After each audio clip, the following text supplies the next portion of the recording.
tacos? Yes. Everyone gets half a taco. Is this my half? Well, no, there's I cut it in half.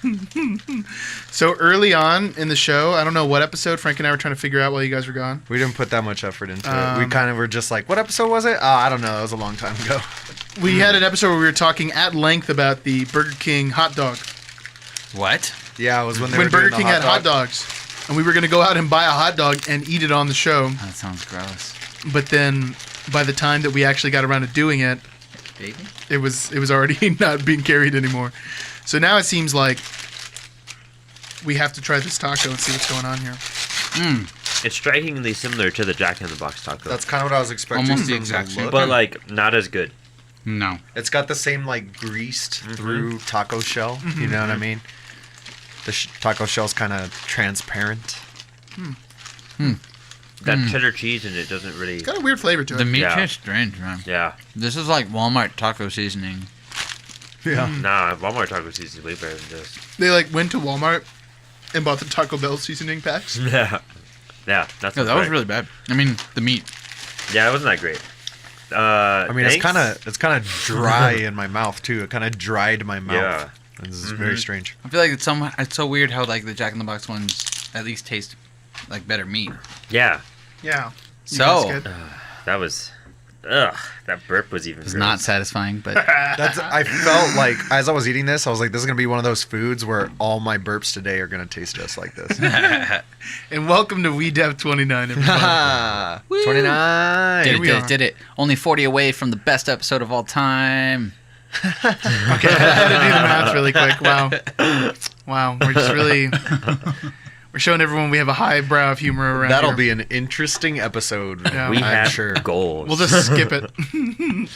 Just 68 You and a can half. sit that one out if you want. You can leave that one with me and Danny. I don't see anything going wrong It'll there. probably just be me on the episode. It's just Yeah. me saying just a 69, very intimate episode with Danny. I'll just set up a nice little chair for him. Well, I don't even know where we're going with this. We've got another voice here with us today. We do. We have Brandon Hello. here. Hi. We gathered everyone. We're in full force. Let's talk about the boys. Talking about the boys. Dub boys. The The Boys, Boys. the Amazon Prime original There it is. series. We are Yes. them boys. Yes, also based off of Garth Ennis's 2006 comic of the same name. Yes. Yeah. First published by Wildstorm, issues 1 through 6, and they realized how graphic and inappropriate it is, and they kicked him off. Oh, that's hilarious. Then the rest of the series was published by Dynamite Entertainment, which has some great books, Dynamite too. is dope. I think, is Dynamite the guys that also does the Godzilla comic, or is that IDW? That's Once- IDW. It's IDW, but Dynamite does stuff like the Green Hornet. They did Batman 66 meets the Green Hornet. They do some James Bond stuff too. I want to say. And then they do like those Kiss books that come out Oh, periodically. terrible. Too. Wow, I liked them before I yeah. knew They that do fact. Vampirilla and all that as well. And they also do like that terrible Son. No, that's Boom actually. No, Oh, Boom did the Boom. Sons of Anarchy. Boom does all the terrible. Dude, like, that one was so bad. Boom does the Coheed books too, Oh really? Yeah. Oh, yikes. and the Power Ranger books. It and, sucks because the Sons of Anarchy art style was great. Yeah, it was. Beautiful. It was good comic. art Yeah, that was the one like saving grace about that comic book But series. the story went nowhere. And they changed the art later too. yeah, oh, It's lame. Anyways, let's not talk about lame comic books. Let's bought talk so about this many show, of Wow, man. this, oh my goodness gracious! So I don't know. What I guess everyone's general thoughts are positive. No one hated it here, right? I thoroughly enjoyed it. Yeah, it was- I thought it was awesome. Yeah, I loved it. I think I crammed just it watched it all. on a whim. I watched the last 7 episodes last night. All right. So you're the Well, freshest. This on is it, like I'd say. initial reaction. Yeah. That's a good take. But I absolutely loved this thing, man. Oh, I saw it on a whim. I think this is one instance in which the Facebook marketing actually got me. I was just scrolling down my feed, and then they threw the Amazon news shows up, and it just saw like a trailer. I was like, oh, I heard about this. I'm just gonna watch a second of it, and I saw all the violence. I saw Carl Urban. I saw some like tongue-in-cheek superhero stuff, and I was like, you know what? Let's give it a shot. And funny enough, my landlord told me about it too. He was like, dude, if you like superhero stuff, you would love this. I was like, interesting. I loved it. They had a trailer at Comic-Con, but I didn't even watch it. I didn't even bother with it. I had Yeah. a general idea what The Boys was about, and I was Okay. like, it's Garth Ennis. I could pretty much predict what's going to happen. And I was pretty much right. But it was much more enjoyable than I thought. And it's one of those Yeah. books, whenever they pick up a lot of the indie stories, sometimes I mean, it's hard to know what to expect because they don't do too many indie comic book shows. Or Yeah, anything, what indie comic shows do we have really? We have like Preacher. Umbrella Academy, Preacher, and Preacher. Walking Dead, which is kind of crazy. 'cause Isn't it's Into the biggest show in Badlands the based world. on a comic too? Is it? I don't know. Could be. I don't know. Could be, yeah. What else is out there? That Are they still doing Outcast? No, No, that Outcast stopped. is done. What about Yeah. Legion? Oh, but that's Marvel. Oh, it's Marvel. Yeah, but I mean, only. It's another Usually talk, but that's great. these small indie comics get turned into the movie treatment. Like Legion was also the other Legion with Paul Bettany. That one was a and that was a small comic book. Yeah.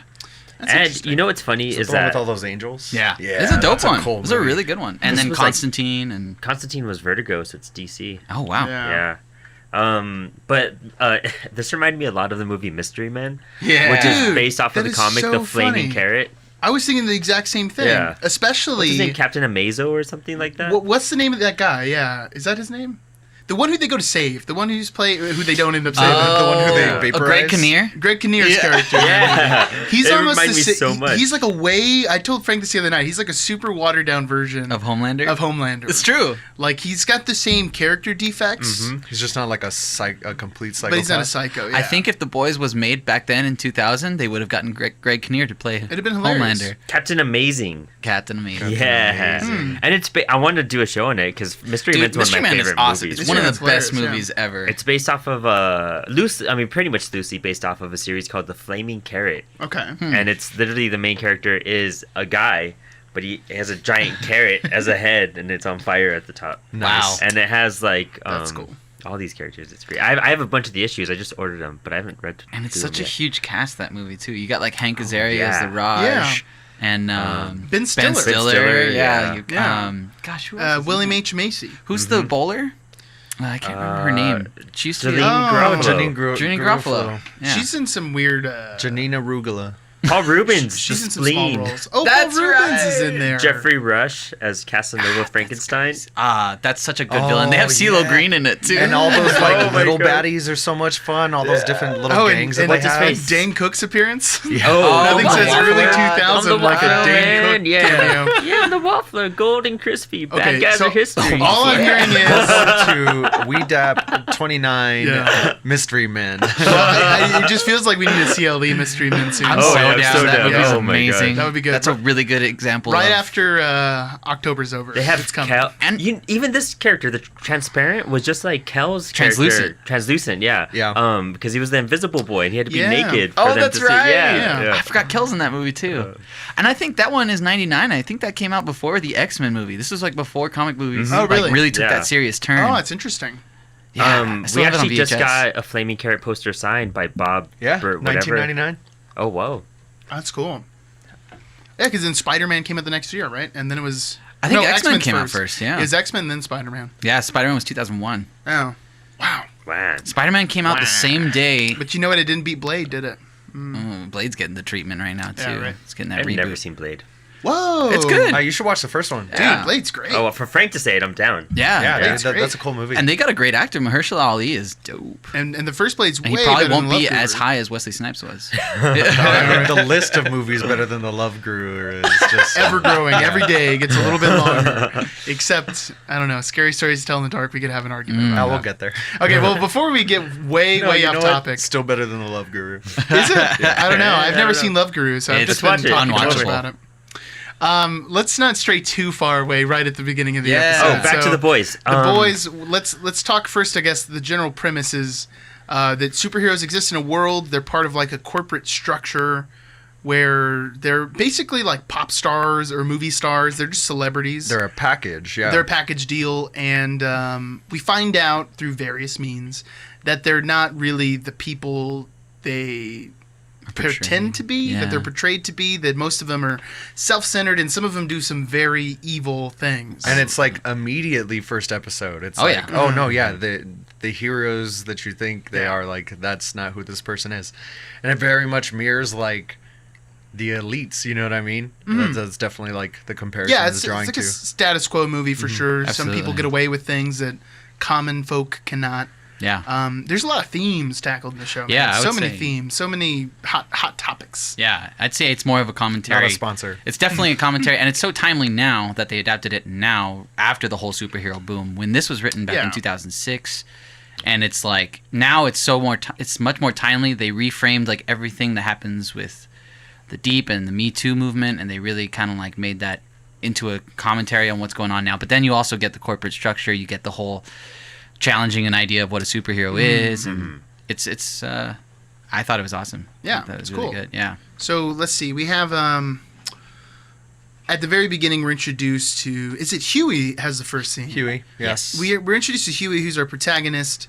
He's this like kind of goofy tech guy. He works at like a Best Buy essentially, but a small Best smaller. Buy. Yeah. And he's got this girlfriend, Robin, who he's all in love with, and they're out like in the streets. Oh, and he's also like spineless. Oh, he's spineless. Yeah, Yeah. he's twerp. You know what I mean? He won't ask for a raise. He won't even ask for a raise. That's the first part of the story. So they're walking down the street, and she like steps out into the curb a little bit, and they're like holding hands, and then A-Train, who is this universe's Flash, just like runs through her, Vaporizes. and she turns into like blow. like she was like a water balloon or something. Yeah, There's just chunks and what blood an everywhere. amazing shot too. There's a really pivot cool shot. that slow-mo, where like you can see like a chunk of her jaw. Oh yeah, flying, you know. there's what like I mean? a rib cage, everything, and then the splatters all over. And he's just standing there holding her hands. Yeah. And the end of her arms are jiggling a little bit. get ready for so many Watchmen comparisons, but it reminded me so much of Dr. Manhattan popping people in Watchmen. yeah. You know, It's like the same look.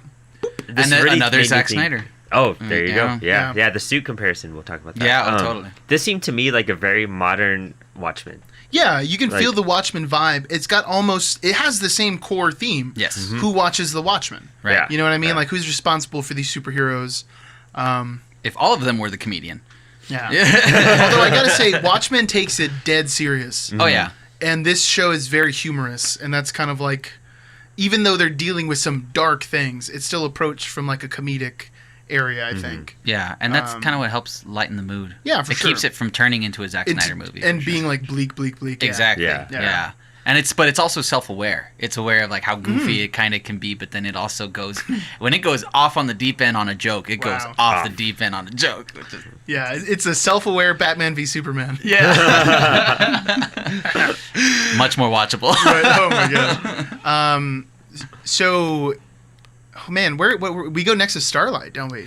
Yeah, Right. next we meet Starlight. We have two big like branching narratives. There's Huey, who later joins the boys, and then we figure out all about them. And then there's like the Seven version. Mm-hmm. So the Seven are this universe's Justice League. Essentially, yeah. And let's go through them real quick. Who's the top guy? It's Homelander. Homelander. Essentially the Superman. He's And I'm pretty sure number 2 is Maeve, And- just from Yeah. the way everything looks. yeah, really. Homelander is like half Superman. No, he's like 90% Superman, and then like the iconography of Captain America. Yeah. Yes. Yeah. Exactly. He's the all-American hero, but he's literally Superman. He has like heat vision, Yeah. All the X-ray same vision, powers. super hearing. We just haven't seen the ice breath yet. No, yeah, they didn't show that. And I think essentially they talk about in the comics too that there's the big three, which is Homelander, Queen Maeve, Queen Maeve, Wonder who's Woman. Wonder Woman, Yeah. which we don't even know what her powers are. We just know she's super She's strong. bulletproof, yeah. She might have something else to her, but no lasso. She had a sword. yeah. Let's see. Homelander looks just like Major Glory from Dexter's Oh Laboratory. my Oh, he does. Yeah, That's amazing. That's hilarious. Yeah, that is true, Brennan. Glory. The third one, the third person, which in the show it's not really well explained, but in the comic book there's a line about it. It's Black Noir. Yeah. And there's an argument early on in the comic about like, well, how come they're getting paid more than we do? They have they have a whole % of the merchandising rights or whatever, and they say that they're like the OG3, like these three people. And Black Noir is apparently very powerful. And but Yeah. they- Black Noir is essentially Batman. Like I he was gonna shows up to say, the he's meetings, like but a he doesn't say he's a anything. mute A Batman. super mute, Yeah. super ninja Batman Who kind who of looks like Black actually Panther. has superpowers. Yeah. Does he have superpowers? Yeah, he's a super. Yeah. He's like a Oh, they yeah, I have guess to they be. all have combat superpowers. guy. I don't know, because he gets stabbed too later in the show, and I guess does nothing to him. He looks like he's dead for a second Yeah. in the show. But. Batman would never get a chance in this universe. No. Yeah. Well, No, in the Homelander would comics- just vaporize him. in the comics, there's super rich soups that are just rich because of their technology.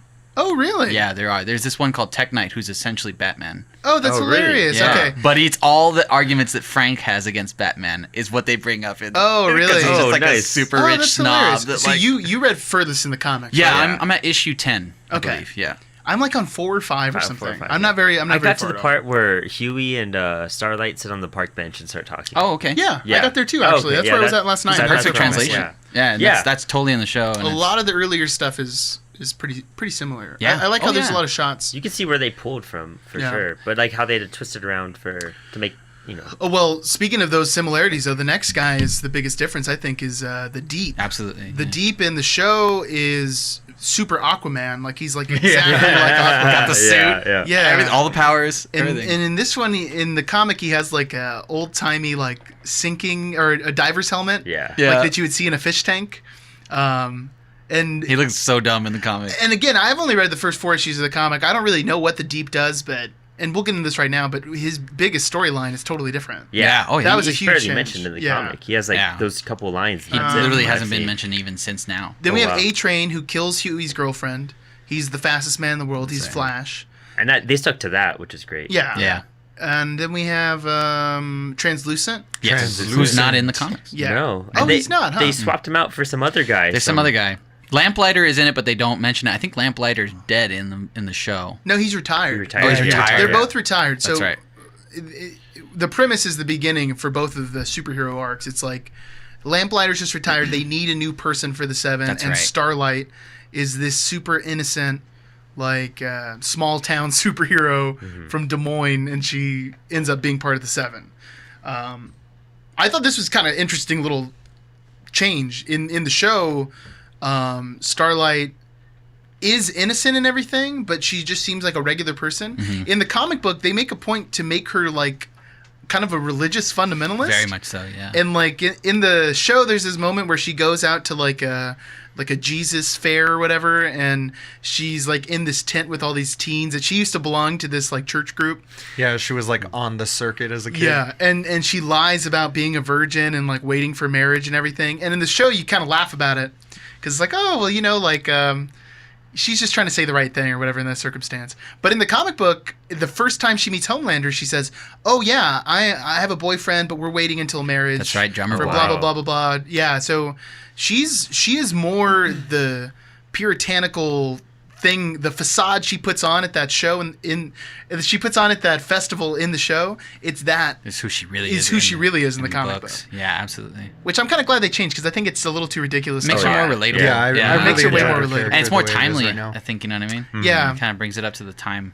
Makes her seem maybe like, I don't want to, it sounds mean, but it seems like kind of like a weirdo, you know what I mean? Yeah. Like, someone who's like that intense about it, it's kind of like, wow, and that girl's way too into horses. Yeah, exactly. Yeah. And I think to exactly. contrast it, like as you read in the books and you get to the part where she's getting inducted into the Seven, Yeah. which is like that. But I think it's more the contrast of her being more of like a stereotypical puritanical kind of what's the word? You know what I mean? Like a typecast. Is that you can really see how the Seven breaks her down harder. I Yeah. think. Yeah. Because they really do. It's so much 'cause you more would, like, intense not just knowing expect that. Yeah. Yeah. So I guess we should talk about this. This is a huge thing that like starts the whole show off. Definitely. In the TV show, she shows up. She's like, she goes to the Hall of Justice or whatever, like the conference room where they all have their table, and the Deep is in there, and they're having a conversation. He's like, "Welcome to the team." She's like, "Oh, I had such a crush on you when I was a little girl or whatever," and then he like takes off his pants and he makes a proposition, and he's basically like, "Hey, if you don't." He has a very indecent proposal. Yeah. Hey, if you don't do what I'm talking about, I'm actually like number 2 around here. Like people take me really seriously, and say goodbye to your chance on being on this team or whatever. Essentially. Yeah. Isn't this like what you've always wanted or whatever? You said you had a crush on me or whatever. And then she ends up doing it, obviously regretting it, but knowing that like she has tears in her eyes as it's happening. she's like, if I do this though, you know, I'll be able to be the superhero that I want to be. Which is, I mean, it's mean to say it's hilarious, but you find out later that no one respects the Deep. Yeah, he's the fish man. He is what Aquaman would be. You know what I mean? Everyone would be like, oh, why don't you just go play in the water, dude? Like, he's the Aquaman from the Robot Chicken sketches. Exactly. Yeah. What I love He too is, is when they're yes. doing all the crime analytics and they're like partitioning out all the crimes to all the 7. They always have the dockside crimes for the Deep. For the Deep. Oh man, yeah, he's a total putz. The comic books version's way more sinister though. Gosh, so much. And actually, this is kind of like where I mean, it's only not even a couple issues in. I was already like, it's like the I don't know second about issue, this. I think. I was reading it at work and I was like, oh man. Yeah. So in the comic book, it's Homelander. And then A-Train and Black Noir come in and like join in on this whole thing. Yeah. And then immediately I was just like, there's this thing about comic book writers, and maybe it's because it's for comic books, or maybe it's widely male audience. I don't know what it is. Yeah. I feel like they don't touch on intense and difficult topics with very much grace or subtlety. No, it's very brash. It's super over the top. And Mark Miller does the same thing in Kick-Ass. I heard about that. Yeah, where it's like, dude, you don't really like. Yes, you can use these kind of stories, but there's a way to tell them where there's like a certain maturity to it, like a nuance. And in the comic book, it just felt so slimy and disgusting. Oh yeah, that's what Mark Miller and Garth Ennis, all these guys do. It's what they work on. If you look at their work on Avatar Press, like Crossed and stuff like that, it is morbidly disgusting. Like it's not even. It's over the top, and it's I don't know. Maybe it's because they're British or Scottish or whatever. Like interesting. But they just have a totally. Even Alan Moore at some points when he writes stuff like that, it's just like, dude, you don't gotta have everyone. Be so visceral about it. Yeah, like they just want to be as extreme. And I think that was what I remember reading from a Garth Ennis interview when he was talking about it. He was saying that because he got away with so much in Preacher, he wanted to really try and take this one to the next level in the books. He wanted to really just as hard as he can. It's like, well, what else can I get away with? Seriously. Let's go for it. I mean, when you look at his other books, like I just look at his bibliography, but there's some stuff I'm never gonna touch. Like it's really, just it's over too the much. top. Like it's That's just too interesting. much. Like I think there's some comic writers like in Watchmen, for instance, you have the attempted rape of Silk Spectre. Yeah. And that's handled with so much more like grace, and the story's like just as impactful. I don't know. That's true. I mean, you know what was going to happen. About you it, get the idea. Yeah. So when I started reading the comic book after watching the show, I got to that part and I was like, man, maybe I should just watch the show. Like, I kind of got turned off from the comic. Yeah, exactly. I felt the It same way. Gets a lot deeper than that. And I felt like I want to read it still just to figure out what else is going on, but it hit my interest because in the show, like, you get such an obvious comparison to Hollywood and just Weinstein, like Me Too movement. You could see that being a real life scenario and someone actually making that choice. Where in the comic book, it's like, this is so gross and like just also, outlandish. Like this wouldn't happen. I can't even imagine someone being in this situation. I don't know, but you know what? That's why he wrote an amazing Punisher series because he's good and he's gory and I can see how it fits that. But everything else, I'm just like, that's why I wasn't that hyped up for it. No. It wasn't until I got like 3 people like you telling me, "Hey, watch it." I was like, "All right." Yeah, I got a ton of recommendations for the show too. Like as soon as it came out, I gotta say, like as far as reading the issues that I've been in so far, dude, the show is amazing. Like they really just adapted it. The screenplay is fast. It cuts loose, and they really just like take the best small aspects of the comic, they make it more timely, and they make it more efficient, and they always have a really good pacing of the episodes. Like, I wasn't a moment where I was just like, okay, I'm kind of bored, or like, man, these cliffhangers got me going. Like, I was just like, okay, I'll just do one episode today, and I was just like, oh, okay, I gotta know what's next. The show's pacing is great. The only thing I really don't like about the show, and this is skipping ahead a little bit, but Starlight and Huey's relationship, when they get together, to me, it was just so, like, predictable that obviously you knew exactly what was going to happen by the end of that first conversation. It's the Avatar treatment, like the Fern Gully treatment. It's like, they're going to fall in love, but he's really on this other side, and then, like, she's going to find out from someone that he's really, like, a spy, and then they're going to hate it, but then they're going to come back together. You know, it's, like, so... I thought they came back together way too easily, too. Oh, really? You know what I mean? Like, well, she's a good person, though, I think. She's the only good person. She is, like, the best person. Yeah, she's the best person. I really liked... You know what I don't get? They don't explore it much in the comics, too, but Starlight's overall power, they don't really say what it is. She's super strong. There's one explanation of it. It's light? That she absorbs electricity and puts out energy. Okay. And that's why like the lights and everything are always all messed up when she's using her powers. And then there's a scene in the show too where she explains it to Huey. Oh. She's like, I take the electricity and I create light. Oh. Huh. She like zaps the phone. She like sucks it out of the phone on the table. Oh, okay. Yeah. I must have missed it.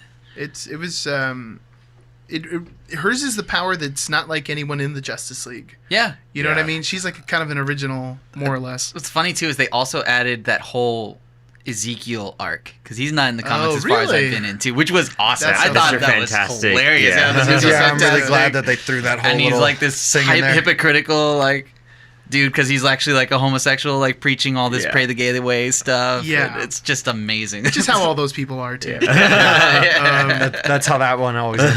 Well, let's talk about the other half of the cast. We have the boys. That's right. The namesake. Yeah, the namesake. It's led by Carl Urban, who's awesome. Billy Butcher does a great job. Yeah, I love it. And I think he's a good adaptation of the comic portrayal too. I like how they give him a beard and all that too. Yeah, in the comic book he's clean shaven and he straight up looks like Negan. Yeah. He does. He looks exactly like all Negan. of his expressions. Yeah. The art style looks a lot like The Walking Dead with color. It does look very similar. Yeah.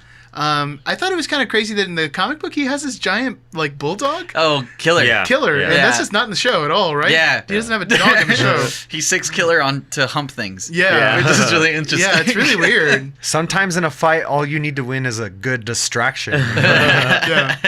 So Billy Butcher, we just know that he like right off the show he shows up and says he's like CIA, but we know he's not CIA. He's wearing like a Hawaiian shirt. Yeah, he's wearing like a Hawaiian shirt and like a leather jacket, and then he looks like a homeless person. He basically recruits Huey because he knows that Huey's girlfriend died. He knows that the Vought Industries, who's like the publicist for all these superheroes. They're make money. Agents, yeah. They make merchandising and movies and stuff. Yeah. They're trying to silence Disney. Huey. They're trying to get a They sign have of the VCU. the VCU. The Vought Cinematic Universe. They want him to sign an NDA so that he won't go to the news and then create bad press that hey, a soup just like killed my girlfriend on accident. So they offer him a ton of money. Was it $500,000? No, it was only $45,000. Oh, it was $45,000. I don't know why I thought $500,000. Which was sad for an NDA agreement. They could be way more than that. They're like, listen, we injure people all the time. We can't be affording like these huge payouts. He doesn't sign it, and then Butcher somehow knows about this. I guess because he's just snooping around all the time. And he goes to Huey and says, "Hey, man, like, do you want to get revenge or what? Like, because these soups, it's not like he's feeling remorse. They're like making fun of it or whatever." Yeah. Yeah, they're laughing about it. He's like, man, I busted through this lady so fast that I actually swallowed one of her molars like a bug on the freeway. So Huey gets all turned up about it. And then this is like, it's sort of like a teacher-student relationship for a while. Yeah. Like Butcher's trying to show him the rules of the underworld. And then the rest of the boys we get introduced to are, what's the French guy's name? Frenchie. They call him Frenchie, right? Mm-hmm. Yeah. He's a Frenchman. We got It's easy to remember. He's and awesome. then He's real comparable to the great. comics as We got well. Mother's Milk, Yeah. who's an American, right? Yes. I don't know if he's American in the comic book, but Yeah. he's the American dude. It's hard to M&M. tell without the accents in the comic book. Yeah. He's I like think- from some small country town. Only Huey is like Scottish in the comic. Yeah. In the comic book, Huey's Scottish, and he looks exactly like Simon Pegg. Yeah. Which is hilarious. That's actually who Apparently Garth it's- Ennis modeled him after. It's purposeful, right? Yeah. Yeah, it's a purposeful decision. Because it was right after Shaun of the Dead. It must have been. Yeah, it was like 2006, so 2004 is Shaun of the Dead. So maybe he that's was kind of even cooler that they got Simon Pegg to play his dad because he did like give birth to the character. He's like too kind of. old to be Huey now. You know what I mean? But in the comic book, Huey looks exactly like Simon Yeah, Pegg. oh yeah. And he's even short. They call him Little Huey. Yeah, he's small. Yeah. Which doesn't Small work guy. in the show because he's super tall. He's like Yeah. taller than everybody else. Yeah. Yeah, they got a good actor to play Huey. He's Yeah, good. I love him. Yeah. And also from like a marketing perspective, a big attraction of the show is going to be the Huey Starlight romance, like will they, won't they kind of situation. And it's easier when the dude is like a little more attractive for Somewhat, the ladies. yeah. You know what I mean? Huey Simon in the Pegg- comics is pretty gross. Yeah, he's pretty gross looking. Yeah. And like Simon Pegg's not exactly, bringing in the girls for his looks anyways. So I think the Huey casting was a good choice. I don't know that guy though. I think he must be new or I something. think he's a new actor. Yeah. Yeah. He does a great job. For a Well, second, yeah. I thought he was the dude that was from Kick-Ass, but he's really not. I mean, I thought he was Aaron Johnson, but Oh, okay. yeah, I don't know why my mind was thinking that. But it's like kind of the same vague. I mean, kind of the same kind of character. Yeah. Oh, okay. Yeah. Kind of character. Oh, yeah, you're right. It Yeah. is kind of similar character. Someone's got to like take it into their own hands. Yeah. What I really loved about like the dynamic of Huey joining the boys is like nobody really gives him a hard time for like just being some dude that just joined. They like immediately accept him. Yeah. And Mother's Milk even like sympathizes with him all the time. Like he looks at him and he's just like, I know, I'm sorry. Like They're I know, boys. I know Yeah. Butcher's crazy. Like, These like, people are It'll be crazy. okay. Yeah. Like we got this. Those guys are boys. You just understand that Huey's doing the best he can in this very new situation. He's like, dude, you got this. There's like something happens at the beginning. We're not sure, but we know that Butcher has been in a team with Frenchie and Mother's Milk before. Yeah.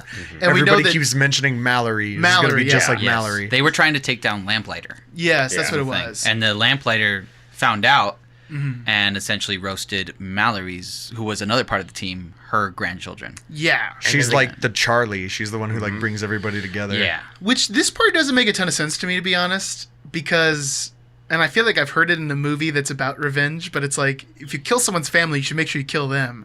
And we find out later that Mallory's not only alive, but has just been sitting it out in Yeah. some cabin. Yeah. And it's like, Looking well, at birds. but it's she like, says it. Just why looking at not? birds. Why not join the team and Take give 'em it all a go? down, yeah. Because at this point, what are you, You got living nothing for? left to live. Yeah. Nothing Yeah. left to lose. You would Yeah. think the bloodthirst would be even stronger. Oh now, yeah, but 100%. that part kind of threw me off. There's also a line at the beginning of the movie that really confused me too.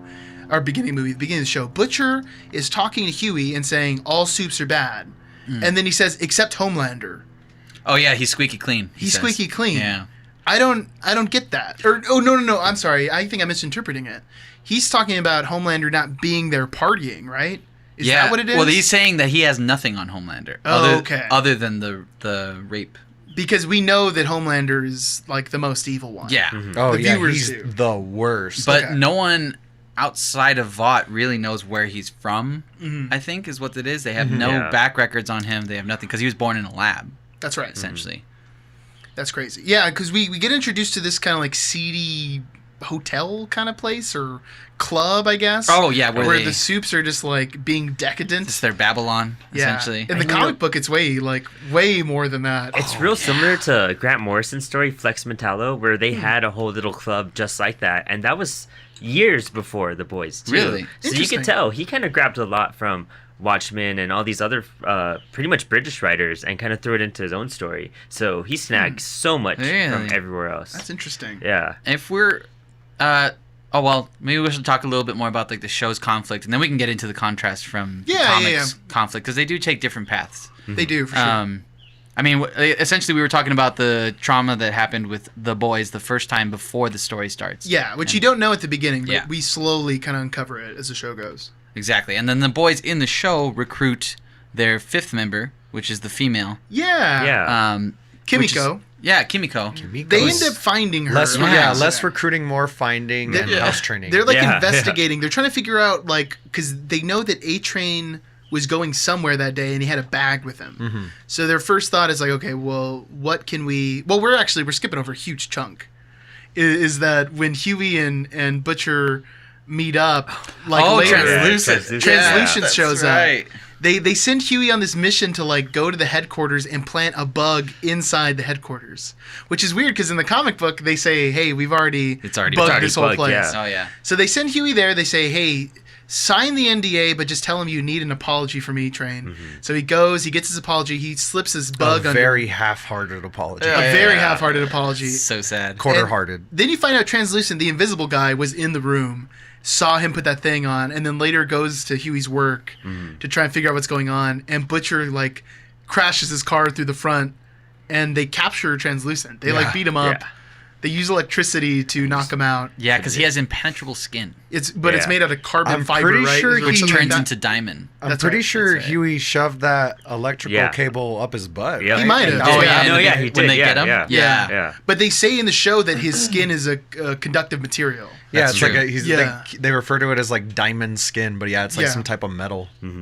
So then we go and they like lock him up. They're trying to figure out what to do because like Translucent has a tracking chip. All the heroes have Oh, tracking that's chips in right. them. Yeah. So they put this like foil that keeps out signal on the roof, and they have him locked in this cage. And that's the first couple episodes. Yeah, I think like the first 3 or so. It's very Breaking Bad. It is. Where we have someone that we know we can't let go. We have like Jesse Pinkman, who's the new guy who doesn't want to get blood on his hands. It's the Tuco thing, right? It's exactly. Or is it Tuco or is it one of his associates? It's the smaller drug dealer? I think it's one of the smaller dudes. Yeah. Yeah, it's Tuco's. It's one of Tuco's cousins. It's one of Tuco's cousins. And that's why Tuco's trying to kill these guys. Right. Yeah. Yeah, except Tuco is Homelander in this case, like surveying, trying to figure out what's going on. And that's funny enough. Gus Fring shows up yeah. in the boys. Ah, true, yeah. That's and so it's like weird. a slow reveal too. You hear him first, and then he turns around, and you're he's like, an evil guy, and he's Yeah. I think he plays Vic the Veep. You're like, what's up, Chicken Daddy? Yeah, he's like he's the guy above Stillwater. Oh yeah, he's a higher up, right? Yeah, and he's the one that's like telling her about a possible promotion. Yeah. it seems like offering he has his some job. kind of military role too. Yeah. Like he's not just part of Vought, but like also. well, now has they some are kind of part of the pull. military. You know what I mean? and that's part of the bigger overarching conflict of the show. Yeah. Is that they want essentially Vought wants to get into the military, privatized, and then put into the military. Yeah. Where they want the soups in the military, which would essentially have world domination as America. Is that in the comic at all so far? So far, no. No. And it's so weird because I mean a lot of the big part of the show is finding out what this substance that A-Train was actually supposedly carrying and been on this entire time was Compound V. It's a big mystery. It and in the is. comic book, they're like, bam, no mystery, right? That's At the right. They're beginning. gonna take it Compound so we V can is right fight away. the Yeah, soups. the Yeah. Butcher has been using Compound V in the comics. Butcher gets Compound V from the CIA lady that he also knows in the show, but they're actively seeing each other in the book. In the show, it's a little bit of a tumultuous relationship with the CIA.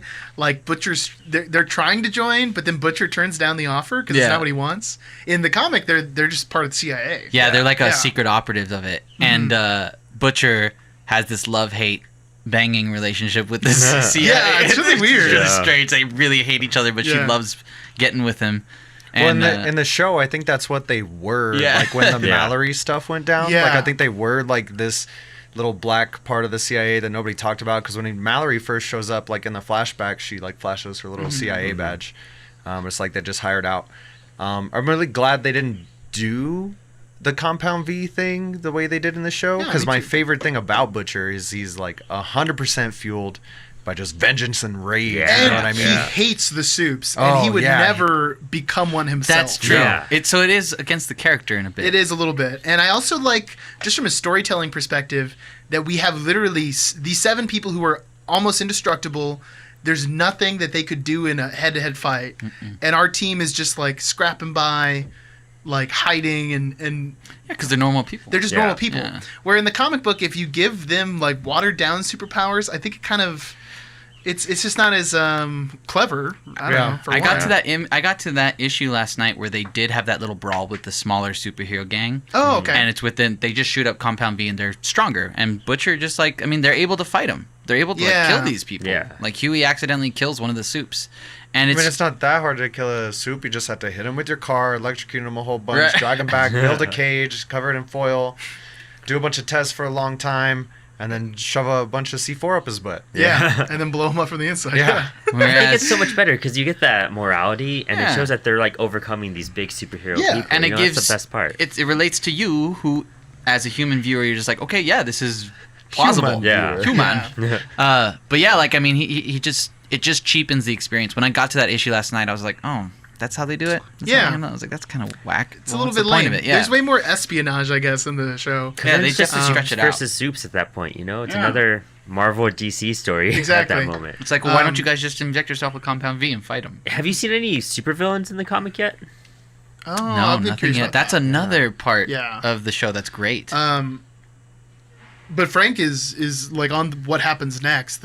They blow up Translucent with a bunch of C4. Yes. They fill him up and blow him up from the inside. Huey has the bright idea of putting it up his butt. Yeah. No, Like, oh, it's you're Frenchie. Oh, Yeah, that's it's right. like It's Because they're Frenchie. watching like the- the Nature Channel and he sees a turtle and he's like, that's when I realized like he's hard on the outside, but on the inside he's squishy like the rest of us. Yeah, oh, and you know what? Huey actually like opens the cage and lets him go. Yeah. Oh yeah. And then he's unintentionally, but yeah. unintentionally, and then he's like, you can't leave or whatever. And then the guy's like, you're not gonna blow me up. And No, then he blows doesn't let him go. No, what he happens pees in the is cup. he pees in a cup and throws it on the batteries and short circuits the electric That's cage. what it is. That's what it is. Yeah, he escapes. Man, that's right. He was like distracted by something when it's all going down. But then he blows him up, and there's blood everywhere. And then they take the. Isn't that just the first Chunks? episode? That's the second. It's the second It's or the second or third. or third, Which is super intense because in that moment, and that's got that very Breaking Bad feel, is when because Homelander is actually actively looking for Translucent, Yeah. and he's right outside the building. But they have to distract him. They make an explosion somewhere else in the city so that he'll fly there so that they can blow him up. It's all really good timing. It really is. It's good tension building. Oh, 100%. But then they end up like Butcher sends that body to them. In a roundabout way. Yeah. He buries it. He buries it. I mean, no, he puts it in throws the it in ocean. the ocean. Yeah, he does it the Dexter treatment. And that's when you get that hilarious line about the Deep being like, well, a friend told me they found this thing or whatever. And the Homelander cuts him off. Yeah, he's like, you mean a sea lion? Or what does he say? It was a porpoise. Yeah, you mean a porpoise. told A porpoise told you. So then they know, well, the 7 know that someone's after him, but not all the 7. Because he Just spray Homelander paints on the inside of the box, coming for you. coming for you. Yeah, that's good stuff. Which dude. is awesome. And they really went into the, as far as I know, as far as I am in the comic, Butcher already knows that Homelander possibly raped his wife. Or he thinks it's, definite. He thinks it's happened for sure. Yeah. And He's in the pretty show, sure they he make that... raped and murdered her, or at least caused her suicide. Well, in the comics, he says that a soup fetus came out of his wife when they were sleeping one night. Oh, so it came to terms super quick, and it started crawling out of her, and her guts were all over the sheets. And then he has this mark in his arm where the soup fetus actually shot heat rays at him.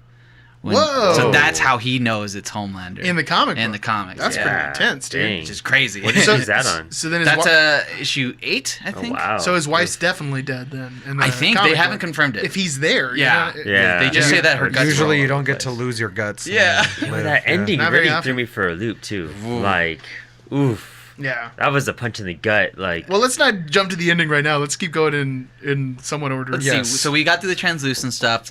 We got a little bit into Compound V. Mm-hmm. Yeah, so after they kill Translucent, they spend a lot of time just busting these kind of side missions, still trying to find out what the Compound V. And one of the things I was thinking of when they're doing all this is man, Huey's handling this surprisingly well. Yeah.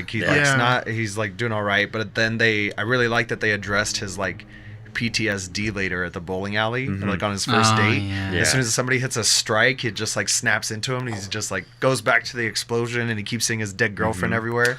I'm really glad they did that. Yeah, and he's on a date with Starlight. They Yes. meet at a park after both experiencing heavy things in their first week. It's right afterwards. Yeah, and Yeah. they're chatting, and she's like, "Yeah, I have a job, but I don't know if it's worth it sometimes." And he's like, "Well, I blew someone up." He didn't say that, but he doesn't know that she's Starlight at the beginning either. Mm-hmm. They just have a genuine first connection, Mm-hmm. and then they end up meeting. The next episode, I have the episode list pulled up now. I'm pretty sure 2 is the one where this guy gets blown up. In episode 3, Get Some, is where A-Train has that race. Oh, Because yeah. someone challenges him that he's not the fastest man anymore. What was his name? One of the things I really like about this Supersonic or world something? in I the think it is show Supersonic. is you keep the background. It's like GTA 5. You know what I mean? All the background noise and all the advertisements and everything. It's so intertwined with the story that it's just this is coming, this race is coming up, and then you're like, oh yeah, I remember seeing the advertisement for this race. That's so funny. I remember this coming up. I hadn't thought about that. That's really true. There's good world building. Oh, 100%. And I think the comic book does a better job of making them seem more like a production than the show does. Or the Yeah. No, I'm sorry, the other way around. The show definitely. The show, they really dive into that whole capitalism aspect. Oh of it. yeah, and it's so timely. Now that Phase 3 has been finished in Yeah. Marvel, Yeah. you really see oh my gosh, this is a great comparison Yeah, to yeah. everything That's that's what going we were on. talking about recently. We're so tired of this superhero stuff. So kind of seeing them get beat up and thrashed upon and seeing how bad we can make them, it's kind of refreshing sometimes. This show you couldn't know? happen at a Yeah. better time. Yeah. The I guess. anti-superhero story. Well, and then on the show, so they're hunting down Compound V, and they go into the race to try to get it from To steal it from his A-Train. bag. They're trying to steal it from yeah. his bag. A-Train's bag and everything, and that's where he bumps into Starlight, saying, "Oh my gosh, hey, Annie," and that's how they Yeah. end up connecting and then That's going on a right. second date. And that's also, is that where he bugs his phone? No, she bugs their phone at the bowling alley when they when they go out. Yeah. And Butcher lays eyes on Homelander for the first time that day, and just like gives him the stare down. Yeah, it's pretty great, man. Yeah, it's crazy. And A-Train wins that race too, but he's only winning because he's injecting himself with Compound V. Yeah, which at this point we think is some kind of steroid for superheroes. Yeah. Oh yeah, and he's been juicing it for a while. Like right before the race, he starts like glitching. You know what I mean? Yeah. He's just like. Well, it's the reason he goes through stuff. Robin. Yeah. Yeah, because he's on Compound V. Yeah, he's all whacked out. That's why he couldn't stop too, because he had Compound V. Mm-hmm. And Vought essentially doesn't want people to know that Compound V exists, because then they have this narrative going of superheroes becoming, they're part of nature, that they're chosen by God. Yeah, like that's why. And then if people know you can make God, superheroes, yeah. Before they like reveal that that's how they're making these superheroes, I was like, why are there only superheroes in America? What's going on here? Yeah. Oh, that's a It's like, point. what is this? And they finally do it, and I'm like, that that's was why. an amazing There you turning go. point for the series when that happens. You're just like, oh my God, there's a superhero terrorist or a supervillain. Yeah. Which apparently Homelander plots. Yeah. Yeah. Well, let's go in order. We're gonna make this super hard to listen to. Yeah. You're like, what happened now? The third episode we also get this relationship with A-Train because he has a girlfriend who he buys the drugs off of. I forgot her name. Popclaw. Popclaw. Yeah, She's there you go. X-23 essentially. Yeah. Yeah. From Wolverine. Yeah. And then she's like really in love with him. She's And- X-23, but she's done some like softcore porn work. Yeah. Oh yeah, she's like been in movies, but since she's not a huge star, she's been in like really bad like C movies. And then CW. he doesn't want to admit to the public because he's like he shouldn't be with someone of her social status. Mm-hmm. He should be with someone like huge. Yeah. She gets really upset because he like after he wins the race, he's like, "Yeah, ladies, of course I'm single" or something like that. Yeah, that's right. And she gets really heartbroken about it, which is where like the boys come in because they pretend to be cable providers or something to Yeah. upgrade her modem, and they really just bug her house. Yeah. And things really go bad for that chick. She's not paying her she had- rent. Yeah, And she's then- not paying her rent. Yeah. She had already taken a little bit of the Compound V, so she's all jacked. She'd been like powerlifting Yeah. weights for Yeah. 3 hours. And this guy comes in, and she just proceeds to, It's his I mean, I'll just say ride his face Yeah. to get out of paying rent. You know what I mean? And then- in the wake of the climax, just, sometimes you pop a dude's head with your thighs. Yeah, Yep. sometimes. Yeah, It's just an incredible scene. it is. Crazy. Yeah. And then the boys, they have it on film, so Oh, now yeah. they have a bargaining chip for this whole thing. So she reveals where he's getting the Compound V from Which to is follow. where they go the next episode, and it's like some Chinese restaurant or something. Yeah. Noodle takeout. Noodle takeout, and then That's inside, there's some guards guarding stuff, and they find a woman locked in a cage, and they let her out, and Hey, she we caught up starts- to ourselves. She starts ripping people up. You know what I mean? Just Oh, like my murdering goodness. people. The female. And she's more, I would, Well, she's more X-23. yeah, exactly. Yeah. She's Her- unstoppable Yeah. rage. Mhm. But yeah, they made her. That's what they can see. And it's crazy the Yes. difference between that and the comic, because in the comic she's there on like page 4, Yeah, she's in the where beginning of The Butcher's Boys. following her, and she Yeah. slaughters a whole house full of dudes, and then recruits her, and it's super easy. But yeah. didn't he already know her? Didn't he already know her, and then like he just found her again? They Yeah. made it seem like they were already part of a team, and then the team split up. in the comic. In the comic, and then Butcher finds him again. In this show, she's a plot telling device because we find out pretty soon, and a few episodes later, that she like belonged to some terrorist cell. She was Yeah. kidnapped. Yeah. Yeah, and then it links her to the Compound V and all that, and then after that it like brings it to, what was it? Oh my gosh, I can't remember. But because of her, they discovered all the other stuff. Oh, because they were running Compound V, right? Yeah, They- exactly, They were, yeah. they were trying to sell it to another country, or they were putting it out on the street. I can't remember what those pushers were doing. Oh no, they were sending it out to the They were hospitals. the ones distributing it Yeah. to the hospitals to make the baby. That's That's right. where they discover That's all what that. it Yeah. is. Which is and how are they making Compound V? Is that in this episode too? do they Do they explain say? how they I don't make think it? they No, say. I don't think we ever find out how Oh, you they just make it, see yeah. that it's like there's baby soups Yeah. because there's that baby soup in the hospital, right? Yeah. Okay. Yeah. And you would have to assume that like Compound V is being made from some person or something. Like they're gonna be torturing someone. Right. You know what I mean? That's what I Like- thought it was from that baby. I thought the baby was the source. And I was Well, like, I oh, figure wow. it's who is it? The guy that was watching Homelander, the dude from Gotham. He's actually a a villain in Gotham too, which is kind of funny. Is it the old scientist guy? Yeah, yeah. Oh, okay. Wouldn't it be him that's making it, maybe? they would have to have made it. Yeah, it's got to be some like Nazi scientist. I think he initially made it a long time ago, and then When I was watching the show, I thought that at first Kimiko, the girl they rescue, was where they were making it from. like the source. Oh. Yeah, that threw me off a little bit. So maybe she was just an experiment, seeing on. I don't know how she got. They start explaining it, but I don't remember what it is. She has like a vision of her being in the jungle, like in the. It's from that's Mesmer. right. It's from a few episodes later when Mesmer reads her mind. It's nice to Mesmer. see Haley Joel Osment. Yeah, that's a good one. Yeah. Perfect casting. I think that's episode 7 or something. Yeah. But the next one is good for the soul. Episode 5. This is when they go to the Jesus Fest. Oh my gosh! Such a great episode. This is Oh, hilarious, my dude. God. This one's so good. What an amazing episode. Can I also say I like that the story in the TV show takes place in 2019? It's just like current time, but just Oh, does it alternate really? universe. Yeah. I didn't realize that. I was wondering the time frame on that. Yeah, they mention it at some point in there, like When- 2019. Did the plane thing already happen? Did we skip over No, the I plane? don't think that's till No, it episode happens 8. late. Yeah. Really? No, Yeah. it's like 7 or 8. It's Oh, like, but okay. it's late. Yeah. No, it's not 7 or 8. It might be 6. I bet it's 6 Man, I feel so weird now. I feel like I think just watched the it's- show and I don't remember where anything is. because she's only watched dealing it. with it for a few episodes. Yeah. Like a Maeve dealing with the aftermath of it. I thought it was like 6 or something. I thought it was. Maybe it's right. It's got to be right after this next one then. So the next one, like, they have a big festival, like a praise band festival, and they get superheroes to talk there. And this is where Starlight gives that whole spiel about like waiting for God or whatever, and your future husband. But then she comes around and she says, "No, don't." Like, she I do like Well, she that. does it like in a huge public display, like at the main event on the Yeah. main stage. She just tells everybody, like, "Hey, this is all like, Farce. this is all a farce. Like, I'm reading off of a script. I don't Yes. believe any of these words. Like, And this is also where she says the thing about, someone forcing themselves on her, Oh, Yeah, yeah. yeah. The deep reveal, yeah. which, she doesn't say the deep, but everyone knows, and it ends up like ending this guy's I career. love his outcome because he gets in trouble and he has to admit that I think he's he just did eating all Oh, that. it's so cookies. good. Yeah. Yeah, because at the same time, the deep also is like trying to take on more serious crimes. Yeah. So he goes to like steal dolphins from essentially SeaWorld. Yeah. And they're like, you can't do that because SeaWorld is basically your sponsor. like, Like, it's you, your Yeah. marketing you thing. are in the fall campaign. Yeah. You are the centerpiece. And he steals this dolphin. And they're having this like hilarious conversation in a car because it's like the dolphin's asking him out or something. I think so. Yeah, I think they yeah. want to bang. Yeah, and he's like, no, like just let's not talk about that right now. Yeah, it kind of made it seem like they were just fooling around and the dolphin was trying to take it to the next level. Yeah. You know what I mean? Oh, we should get a tank together.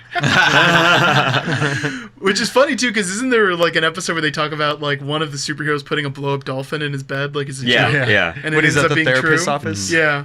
And then the dolphin like goes crashing through the window. Oh Like, my god, that it's slow-mo so- shot of the dolphin making eye contact with him, like, dude, why? Yeah. And it's funny, his luck with other aquatic creatures, like the lobster. The lobster. my too. God. Oh, that's it so keeps good. happening. That's right. Yeah, everything he just- tries to do like just falls to pieces. He just sucks. Yeah. He sucks so hard. It's so good. And it's funny because they almost play like his ending story like you should feel bad for him, but there's always such like a oh, this stupid idiot, you know what I mean? Yeah. Like every time it happens. I want to see what they're going to do with him. I feel like he's going to turn to a villain of some sorts in another season. I And think he'll be redeemed. redeemed. I honestly think he's gonna like apologize to Starlight or something and be like, you know what, I'm gonna help you out here, because there's gonna be some kind of split. There's gonna be some sort of civil war. And the outcome of all of that is that they put the deep out in Sandusky, Ohio. Oh, he You know, was Savior just like Sandusky. well, there's not a lot of crime in Sandusky. He This isn't gets an Akron. allotment of $60 a day on Yeah. a card. And they have him in some like terrible little apartment. Like, Yeah. it's so bad. We also have a Dairy Queen. Yeah. You mean I have to cook my own food? But there's also a Dairy Queen. You mean with like Frosties? blizzards and Yeah, stuff? blizzards. Oh man, That small dark comedy, like It's so great. Oh, the and then humor they- is so good. they hit like the REM Everybody Hurts. It's just so Oh, funny, yeah. man. Well, before the Everybody Hurts, like the Deep gets his comeuppance. You know what I mean? He is like sexually assaulted. Oh, like, oh, some yeah. drunk Yeah, lady. in the most like Weird yeah. way too. in the like, most literal way of the whole thing. Yeah, because the Deep has gills. We find out that this guy's got gills where his ribs on his chest. Yeah. They look painful. And this girl like she gets sticking her fingers in there. Yeah. Oh, that sounds like fingers. Yeah, she gets her whole hand. Like imagine someone putting their hands in your lungs, like breathing. That's essentially what was happening. And if you've ever like held a fish by the gills too, it's gross in there. It doesn't feel good. That lady's all bony. Freak. Yeah. Well, that's the kind. That's the kind of women you get in Sandusky.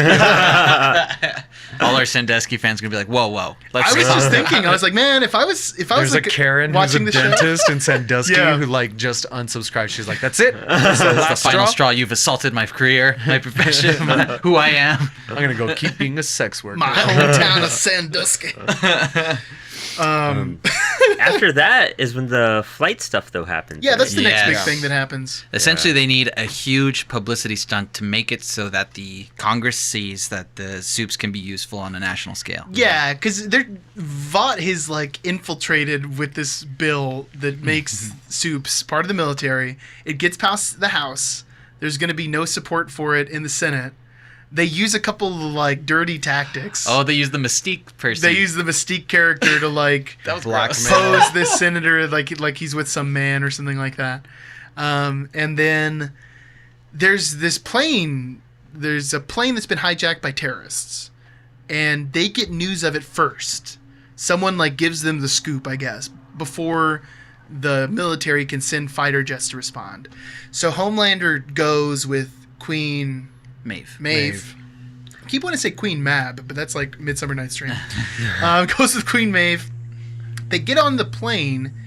He just laser beams the terrorists. Yeah. Because they say like, okay, if we show that we can respond faster and more efficiently, they're gonna have no choice. Yeah, they gotta let us into the military. Then. Yeah. The laser beams is the problem. Yeah. The laser beams is the problem. They go into the cabin. There's one because they kill the terrorists in the plane. They go into the cabin. There's one more there, and he then has a gun. He laser beams them.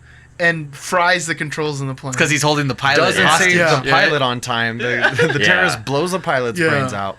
And then apparently, God, I forgot his name. The Homelander doesn't understand one of the most important rules of shooting. It's like, pay attention to your backstop. Yeah. Don't shoot in a cabin. In a pressurized cabin. In a pressurized cabin either, right? And this dude could have just punched him, you know what I mean? But he's got to go for the heat vision. Well, and then he like tells a story later about like Maeve, them being in some other situation, and this guy was holding somebody's daughter to like at gunpoint, and Maeve threw a ballpoint pen through his eye, and it's like, why didn't she just like flick something at him really quick? Like, what was she doing?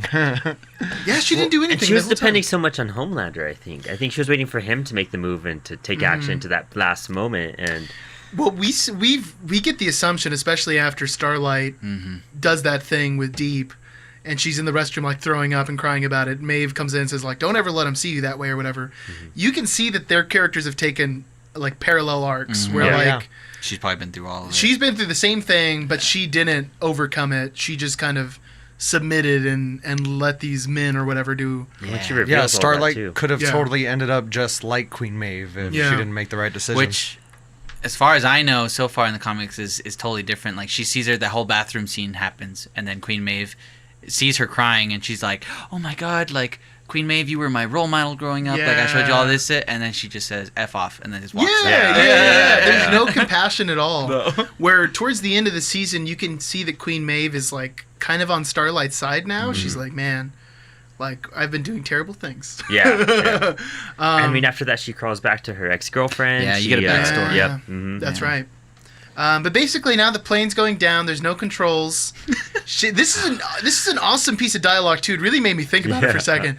She's like, "Well, why don't you just go outside and lift the plane up?" And he's like, "Lift it with what? Like, I'm flying in the air. There's nothing to stand on. What am I going to stand on?" Yeah, which makes so much sense, and I never thought about it before. And she's just like, "Well, just go fly at the front." And he's like, "I will punch a hole through this plane. Like, it's not going to stop it." Because like, how many scenes of like Superman at that like, speed, either this thing is just gonna flip. There's no traction. There's no friction. Yeah, it's like it. I don't understand. Like, I don't know if I agree with this movie's universe. Now that I'm thinking about it, like, okay, so a bird flying in the air uses its wings to create force. So if there's like a paper airplane that was falling, a bird could fly under it if it was like, smart enough to do so, and could lift up a plane, right? If it has enough lift. If it has enough lift from its arms. But how does a superhero fly? I don't know, David. I don't know the science. I don't know that. That's I don't the think we confusing know the part. science behind lift and Because most flight has like a counter force going in another it's direction. caused by high pressure underneath the wings, creating lift. Or in a plane's case, like the thrust. The thrust. Yeah, exactly. It's really confusing. But yeah, basically Homelander's like, no, it doesn't work that way. We don't know if change the name Homelander of the has podcast lift. to The Thrust? The thrust. It's going to be on a different channel. Queen Maeve brings up another thing too. She's just like, okay, well, why don't we just take some of them out of here, little bit by bit? And he's just like, yeah, you said it. He's like, I'm gonna fly out of here 132 times. You want to do that 132 times? Like, it's not possible. Well, what I was thinking too is like, and could have been the way to do it. Do they have those like emergency life rafts or whatever? Yeah, and just put them into the water. I think things could have been done. Throw them down. Yeah, have him grab like 20 people at a time. He could have grabbed if a he ton of had people. Superman powers and he froze the plane. A bunch of people would have fallen out of that raft. That's the raft not made. No. At I'm the saying, speed for him to have to fly that put back the and raft forth? just in the ocean, and then just grab like 20 people, fly out, just go straight down. How do you grab 20 people? He's not the stretchy guy. No, they could lock arms and make like Could a he have circle. They could be like Yeah, they ton of could people be like would've the died. Power Rangers People at the aren't beginning that of the movie. strong. A ton of people would have Could died. he have maybe? They could have just free held falled, on to the back Yeah. of the plane and just tried to stop fly it backwards. Maybe. Well, See, it would but have this ripped goes probably. this goes you know? into Yeah, like maybe it would, yeah. what is the creation of the force and in which direction does it go? It's really confusing.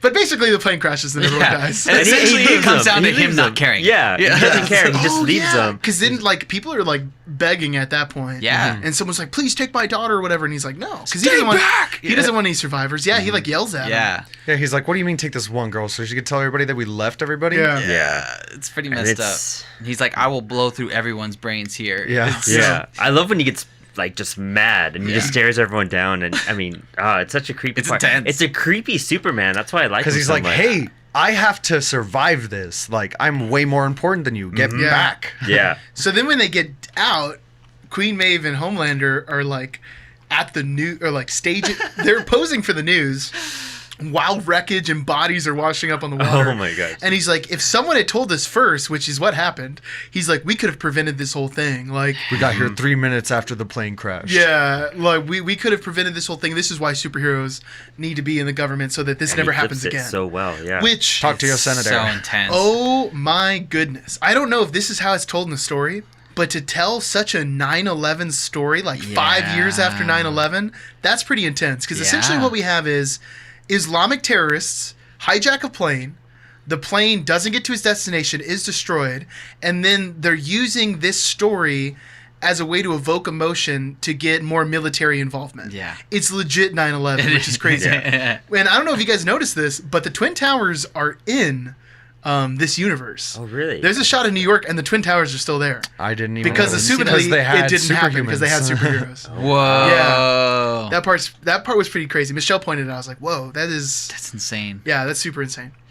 Wow. And so essentially the plane kind of does act as a little bit of a catalyst for the government, but I think that because Homelander wasn't receiving as much attention for his ideas from Stillman, or I'm going to say Stillman, I don't know her real last name. Stillwater? Stillwater? Is that who it or is? Stillwell? She's Is it? essentially Stillwell. Stillwell. She's the VP of Vought, who's essentially pulling the strings behind all of this. She's not giving Homelander enough free range to do what he wants to do, and he thinks he has an idea to really pull it together. Yeah. And I think it's right around this episode time that this happens with the,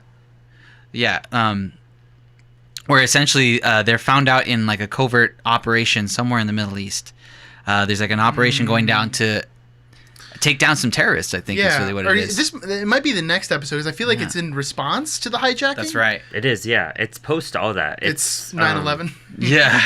It's even post them like making the deal with the CIA and the CIA coming down on everyone. That's when they unleash. the That's super true. terrorists. Yeah. Actually, yeah, because they're having.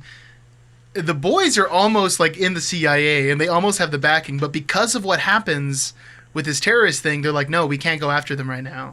We Like need these them. guys are Yeah. immunity. You know what I mean? Mm-hmm. And then we have like a soup terrorist. Yes. We have this footage of like Navy SEALs or whatever going through this place. It's like helmet footage. Yeah. And then at the end, there's like a superhero kills all of them. Yeah. Yeah. It's insane, dude. Yeah, and then when that happens, I mean, when I was watching, I was like, That's what takes this to the next level. Yeah. I was just like, oh my god, this is crazy. Yeah. And they use a Middle Eastern guy and his power is to blow himself up. Yeah, you know what I mean? right, And his tattoo has his name on it. It's like Captain. Yeah, or it something says like Captain, that. That's yeah, his yeah. like villain Yeah. name. It's like Captain Al Qaeda. Yeah, But- something like that. At the same time, that's when Butch and everyone decide to go to the CIA. They give him the veils. They make the deal, and the deal is that Butch wants to take down Homelander. Yeah. And they're just like, no, you can't touch Homelander no matter what. And just for clarification, by veils, he means vials, in case you're very Did I confused. say by veils? that. Oh, Hey, you wow. did say veils. I There was you wondering go, what you there you meant. go. And then what happens?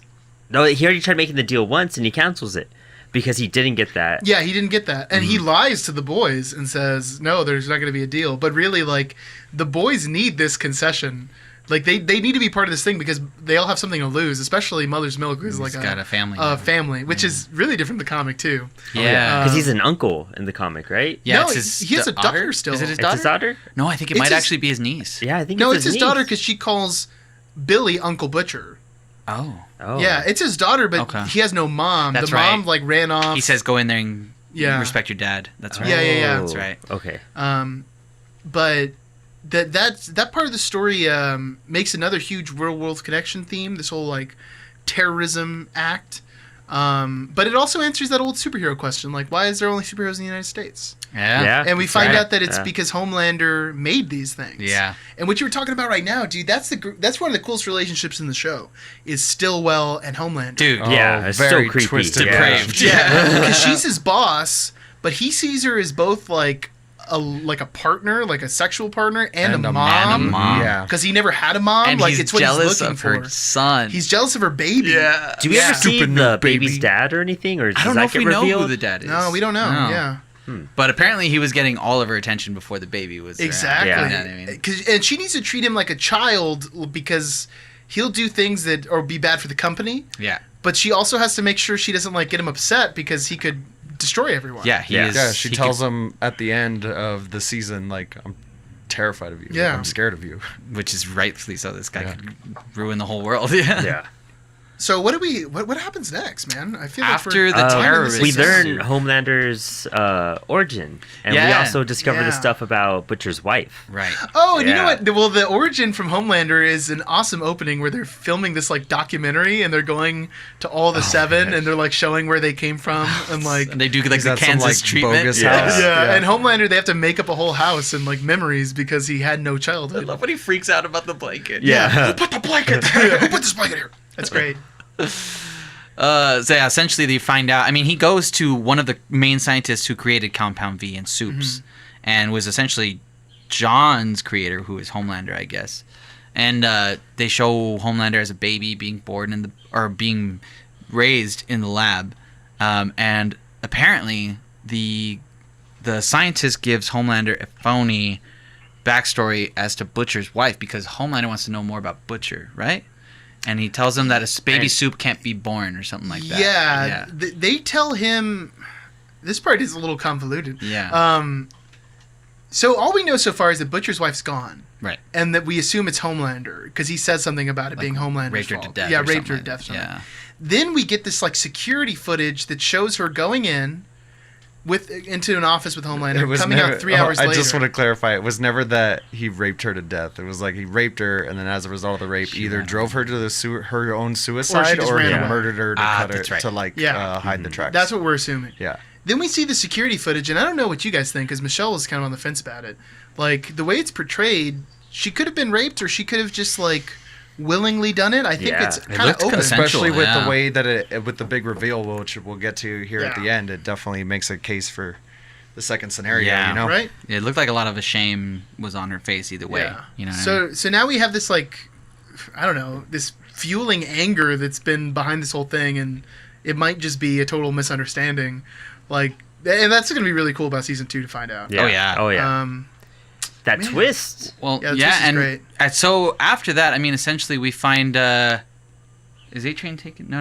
What's happening? Well, they capture some of the boys. That's right. Yeah. And then Huey, the Homelander, I keep wanting to call him Captain America. Homelander finds out who all these people are, like who finds out who the boys are, has pictures of them, knows that Huey has been dating Starlight, gives all this information to Starlight. She's obviously very upset.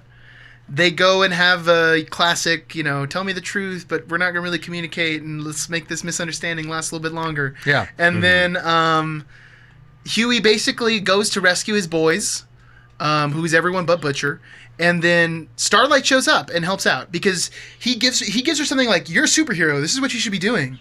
Like why should I help you? Because you're a superhero. You're a superhero. It's your job. And this whole time, Starlight's been struggling because she's finally part of the Seven, but realizes that we don't really save anybody. We're just making these bogus opportunities to be famous or whatever, make money. And now we have like a real super crime thing going on. We know that Homelander had A-Train run around the world and make a bunch of superhero terrorists. Right. And that he used a bunch of... They used... Compound the V. They used Compound V on adults and apparently killed a bunch of them. Yeah. But it only worked. It's only It was, best on really children tricky. or something like that? Yeah. And he even says that's why they don't do it on older people. Which is going to make this whole thing a lot more interesting because I was thinking like, oh man, this show's going to end with Butcher sacrificing himself, pumping himself full of Compound V so he can fight Homelander one-on-one. If I'm right, like 3 years from now, I'm going to cut this little thing and put it all over the internet. And they're going to have some fight. It's going to kill him. It's going to mutate him. And Butcher will die, but he'll kill Homelander. But now it makes it seem like that might not happen. I think you need Homelander. Or, I think he's or it'll happen even more. I don't know. Maybe. Depends I could on how see the that. story ends. Yeah. It's really interesting. I guess when we're getting close to the ending now, you find out that the main scientist that told Homelander that the child was born and that the child that that Butcher's wife had after they had relations, Homelander and her, lived for a couple seconds and then died. That's what they say. Yeah, It because lived all at 10 seconds. it clawed the way out of Butcher's wife's body and then drowned in its own blood. I was like, whoa, that's metal. That's the most metal thing I've ever heard in my life. And he's saying that soups can't be born is essentially what he's saying. Yeah. And then, okay, so he goes on that. And then I think in this whole meantime, while the boys have been caught, Butcher actually hashes out his plan of capturing Stillwell. Yeah. Yes. And so he's holding Stillwell hostage so that he knows that Homelander, it's his one weakness. It's his weakness. Stillwell. Yeah. So he holds her as a hostage, waits for Homelander to come. Homelander uses Stillwell's baby as a hostage somewhat against Butcher because he knows that Stillwell cares about the baby more. And,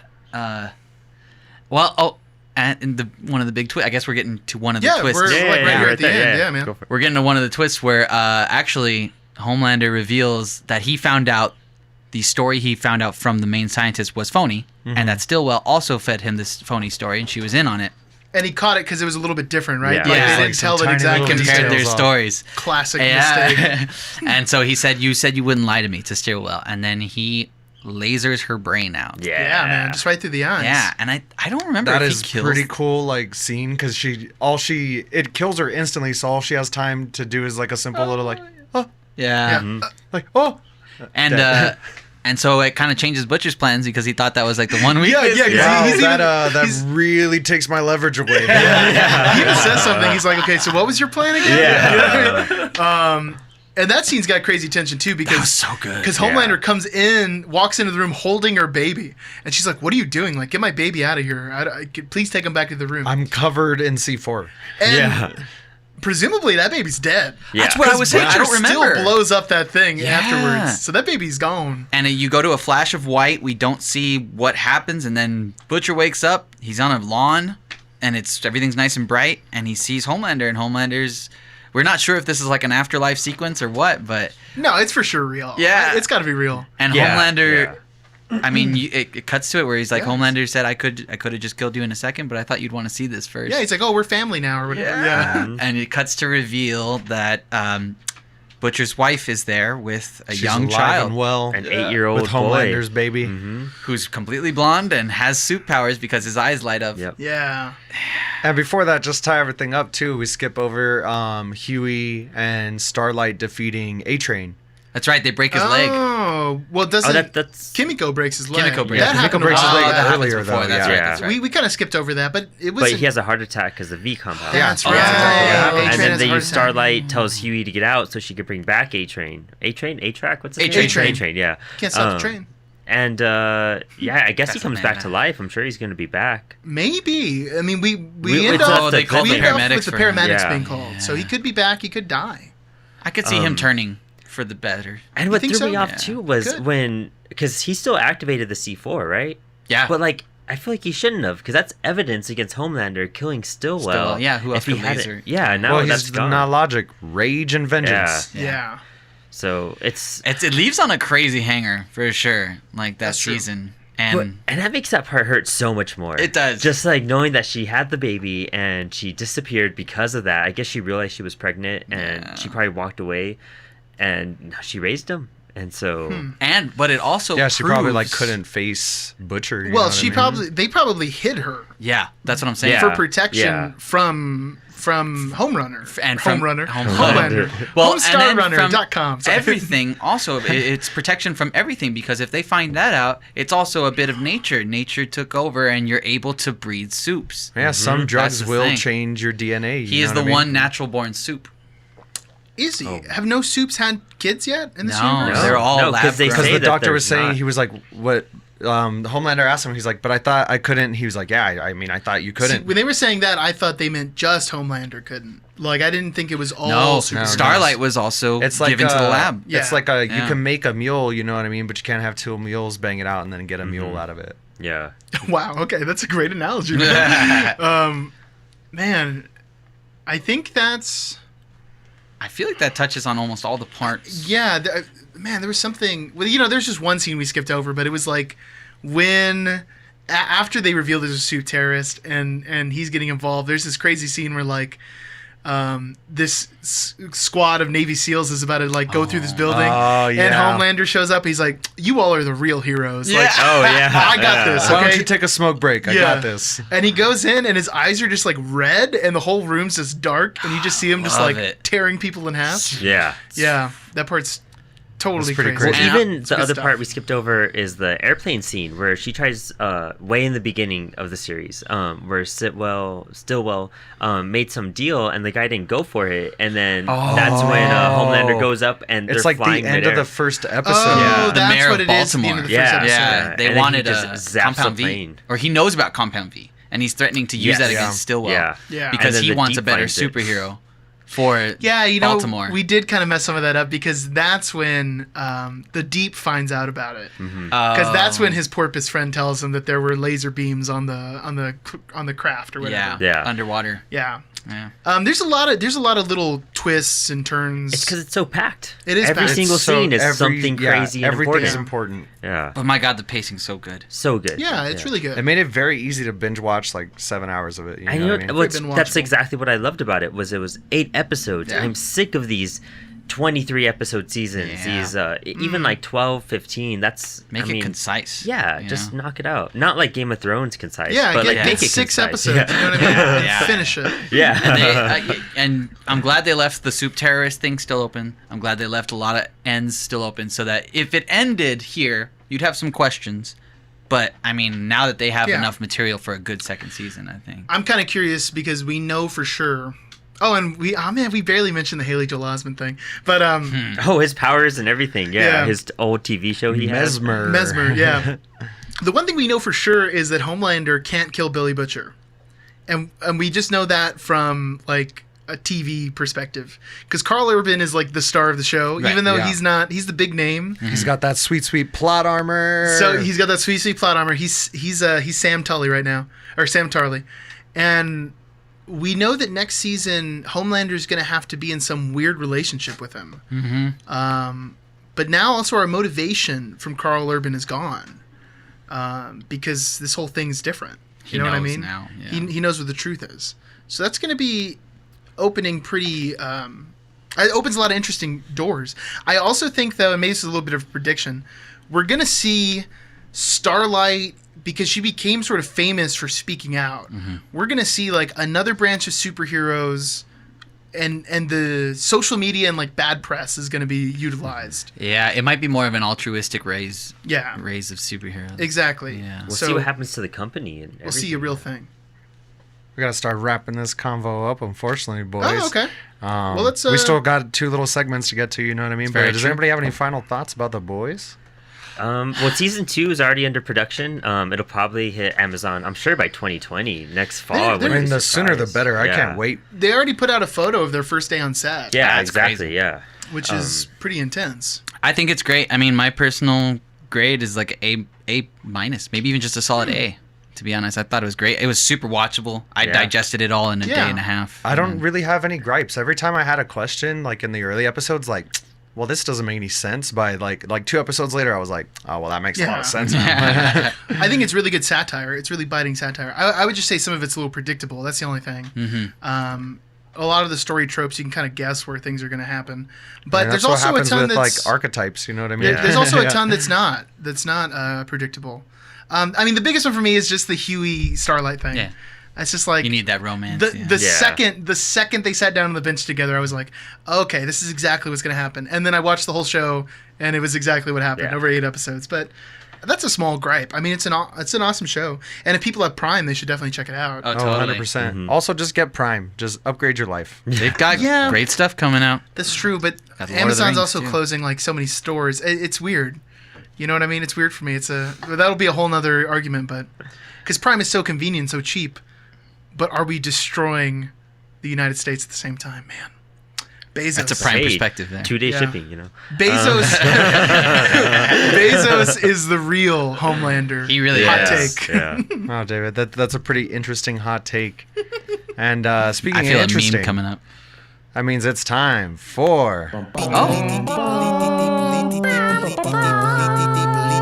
Oh, that's interesting, everyone. Here we are. All right. Here we are. I have the article today. For those of you new to the show, this is our little current events segment. We like to add a little cherry of knowledge at the end of each episode. Why not learn something? You know what I mean? Why not?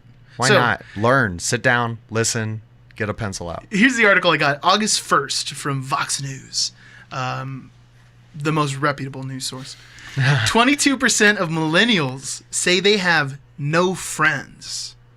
Today, members... What a bunch of losers. I like how Danny's first reaction is laughing. Today, members of the millennial generation are ages 23 to 38. So we're like smack dab in the middle. Yeah. These ought to be prime years of careers taking off, starting families before joints really begin to ache. That started like 6 or 7 years ago. A recent poll from YouGov, a polling firm and market research company, found that 30% of millennials say they feel lonely. This is the highest percentage of the generation surveyed. So we have, of people in general, 21%. Millennials say 30% of them are lonely. Gen Xers, 20%. And baby boomers, 15%. And then this is the part that I thought was really more interesting, because those statistics aren't too crazy, but... Furthermore, 22% of millennials in the poll said they had 0 friends. So that's almost like 1 out of every 5 people say they have no friends at all. It's like all those like incels and all I guess so, right? weirdos, dude. 27% say they had no close friends. 30% said they have no best friends. And 25% said they had no acquaintances. Oh my gosh. 1 out of every 4 people says they have no acquaintances. Like, that's just shocking to me. Where do you live and how are they able to survey you? In comparison, 16% of Gen Xers and 9% of baby boomers say they have no friends. This poll looked at 1,254 adults 18 and up. That's a lot of people, man. That's a lot. Loneliness tends to increase markedly after age 75, which is kind of insane. Because all your friends are dead. Yeah. Well, yeah, exactly. But we're talking about, like, baby boomers are approaching that age, and they're the least lonely group of all of them. I think there's also a lot to do with, like, if you're a baby boomer, you probably had kids, and your kids were Gen Xers, and they probably had children of their own. Or maybe it's just something with age, like by that time in your life, you're just like, God, I hate people. That's true, too, man. You know what I mean? Like, old people, they don't want to change their routine. Yeah. Like, they know what they want to do. Yeah. You know what I mean? Yeah. Like, I'm alone, but I'm not lonely. Like, I'm fine. Yeah.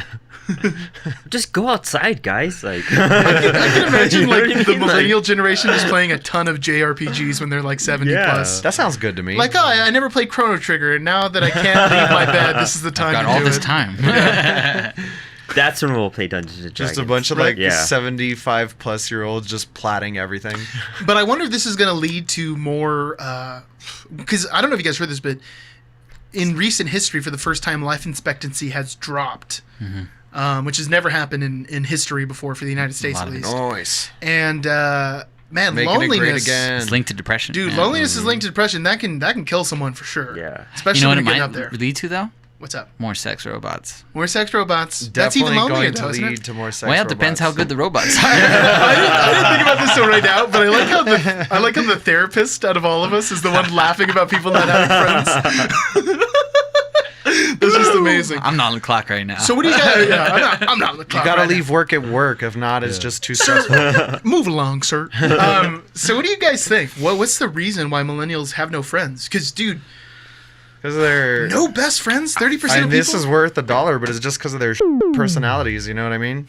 Well, I feel like you're able, in our age, especially when we saw the comeuppance of all of this social media, you're able to keep people at an arm's distance. That's a good point. You know what I mean? Whereas you're kind of stuck with the friends you got in the boomer age, and probably even the same thing with Gen X, but you're able to keep in touch with people that you probably don't even want to associate with and probably wouldn't think are your necessary friends.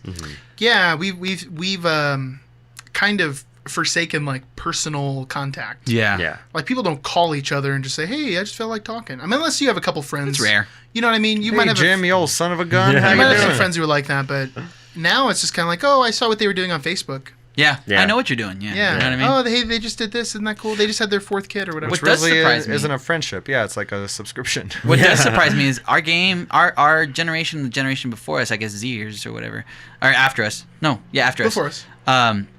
Are those that are probably more prone to like online gaming, things like that, situations where you can make more friends. You know what I Interesting. mean? You're saying people of our generation? People of our generation and generations after us. But they're Oh, not connecting with Z. these So the people. You have a Zs. gamer friend. It's more of just a Yeah. gamer friend. I would Like, consider that as an it's- acquaintance of some sort. I mean, you know? met your friend Rebel online. Yeah, I would say I have maybe like 2 or 3 friends who I only know online. Totally. But I've And also Kelly, been playing. who was on the Love Cast Yeah. of years past.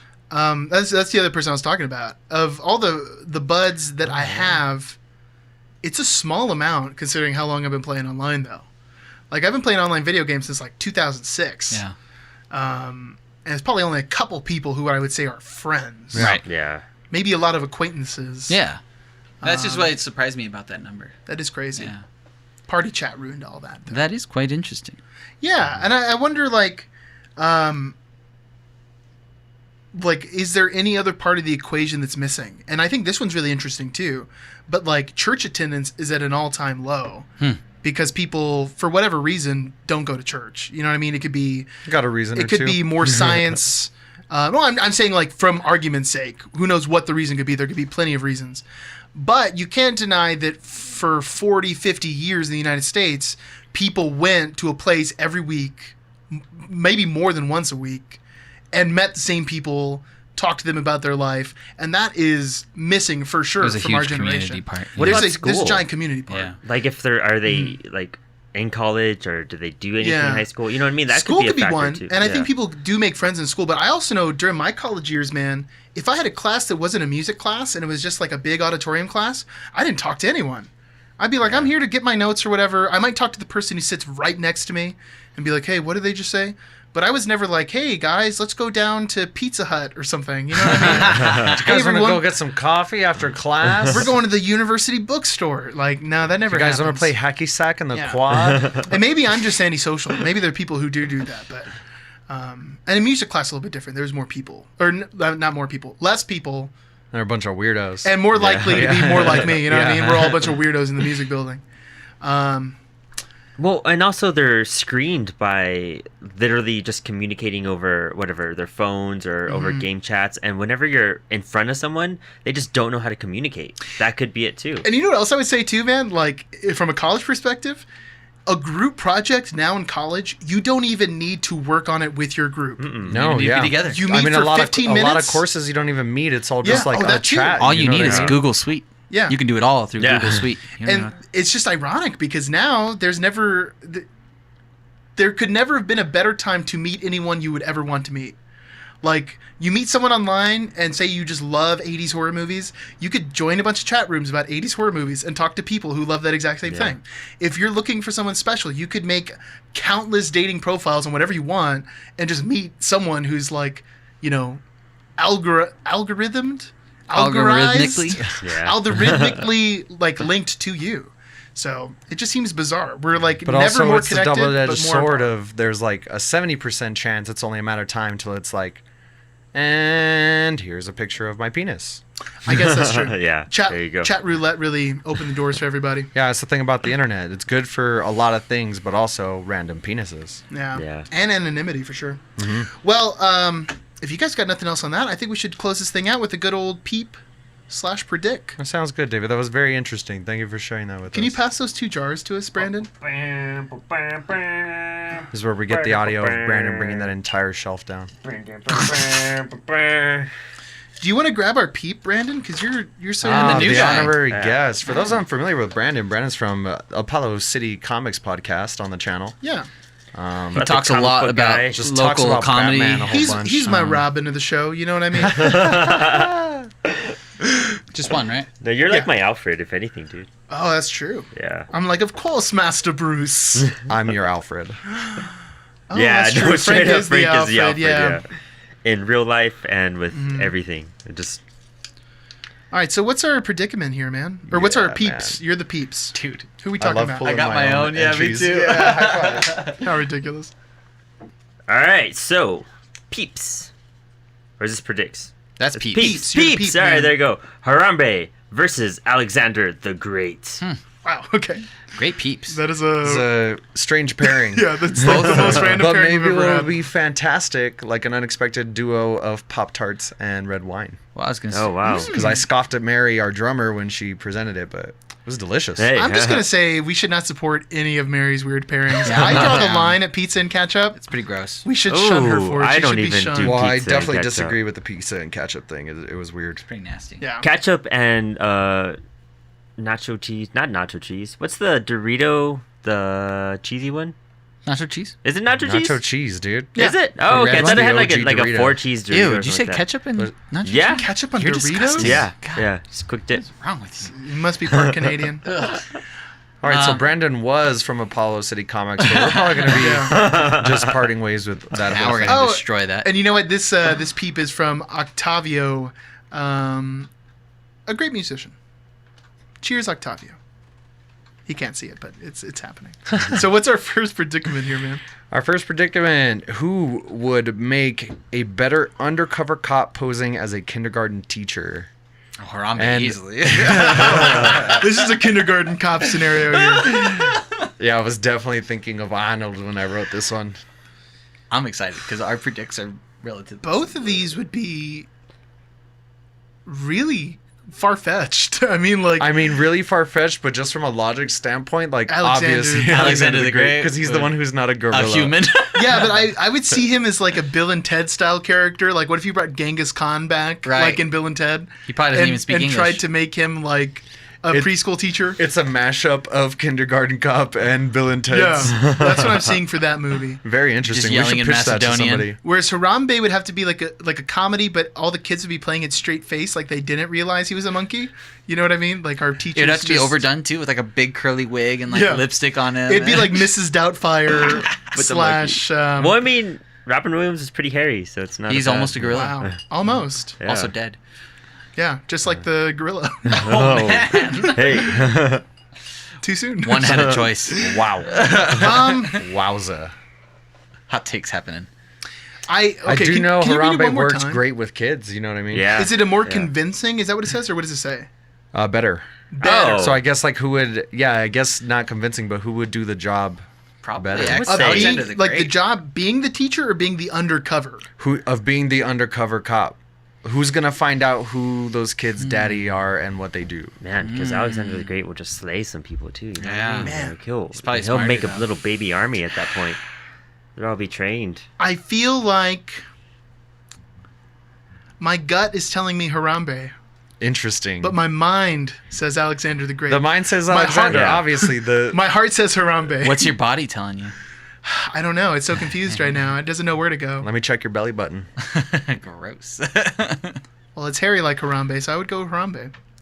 Interesting. No, I don't know. gotta go on logic on this one. Obviously, Alexander the Great. I probably have can't, to in go with good you with that conscience, one. vote for Harambe on this one. I can't shake the image of like a gorilla dressed up as like a preschool teacher. I'm 100% And with then- David. Like an 100%. old lady style, right? Like Yeah. in like a house dress kind And of. then the kind of parents deal. come in and they're like, "Oh, it's so great to meet you. Thank you for being a teacher." And the gorilla, Oh, yeah. and Just then this like gorilla sitting down at the little kindergarten table and in a little eyeballing all kindergarten the chair. teachers. You know what I mean? Or the parents like staring them down.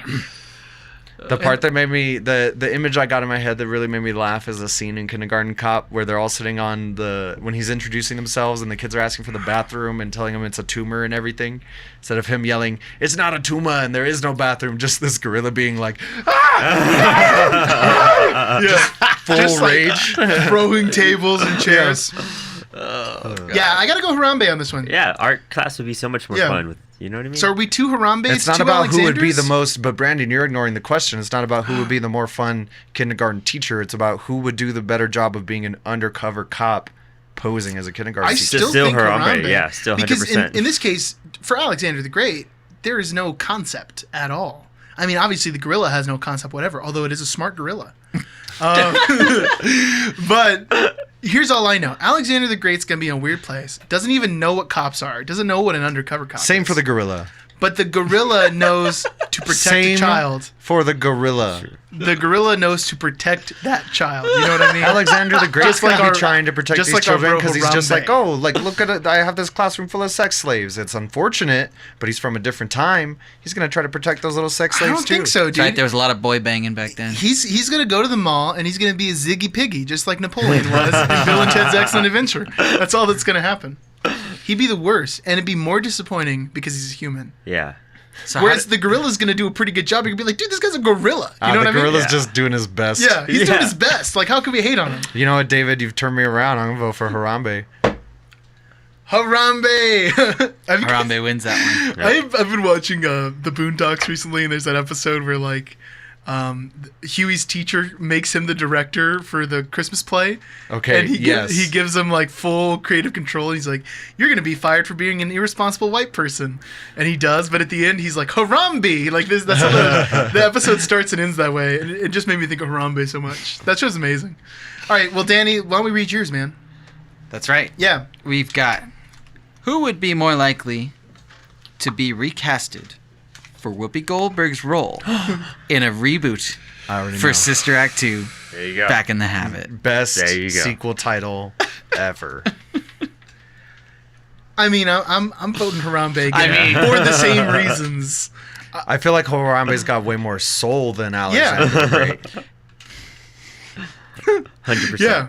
Down. Yes. No I mean, question. it's an easy decision, really. Harambe. Because it could be like Yeah. the sequel to the Kindergarten Cop movie. There you go. Harambe was in a video for 12 seconds and won the hearts of America. You know what I mean? And died. Harambe's got it.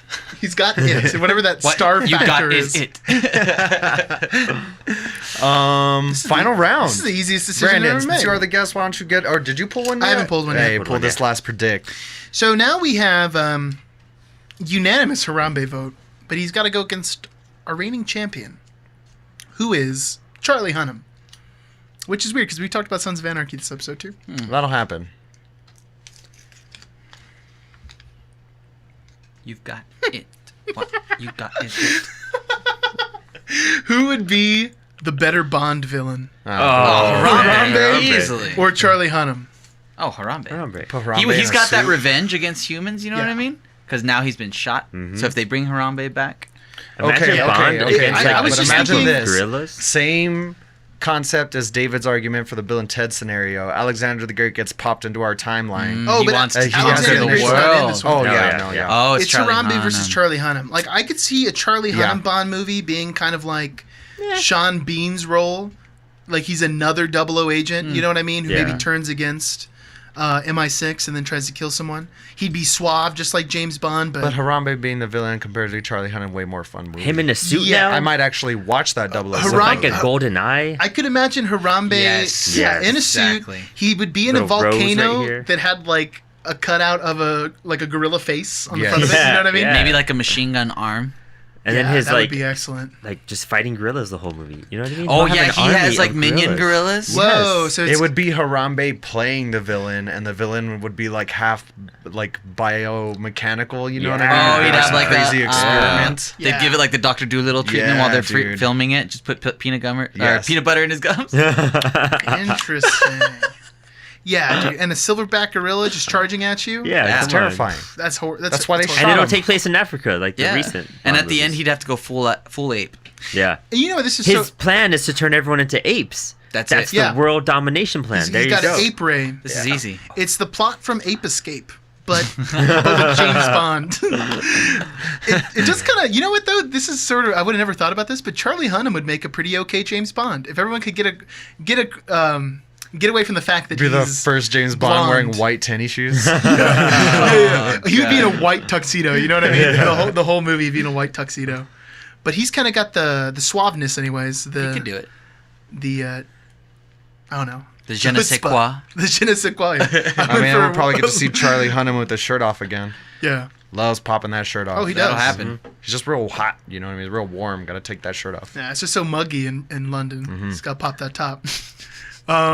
Hey, well, that's pretty much it for this episode. I did want to toss out. Hang around though. There might be like an after credit scene. You never know. There is. There's always an after credit scene every episode.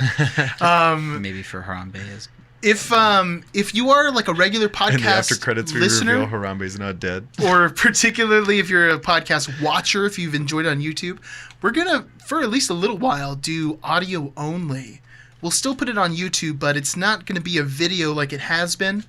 And I'll go out and say this. I mean, if someone really enjoys the video one, and you send us a comment or email basically saying like, hey, We'll just send it directly to you. the video is great, specifically. then we'll do it. You know, we're just kind of discussing like The best way to go about this. the best way to go about this, and do we need the video? So if you think the video is a necessity, let us know, and we'll take that in consideration. If you do, leave a comment, and I will be sure to personally shoot scenes of all of us with me reenacting and lip syncing. Just playing all the characters. Yeah. That's what we'll That's do. actually a really That's good what I'll idea. do, and That I'll could send it probably be right fun. to you. Danny will do it 3. That's a lot of work. Like a little puppet show. You're gonna hate that job like 30 minutes in. I'll probably do it once. But other than that, I mean, channel-wise, next week we'll have a Scary Stories Tell in the Dark episode coming for you. For CLE, we're gonna. Yeah, we still will be putting out the other video segments, so watch those. We got a puppet You know? surprise, and then next month we're hitting the horror, everybody. So stay tuned Horror. for some spooky stuff right here on David and Frank and Oh, Beans. beans.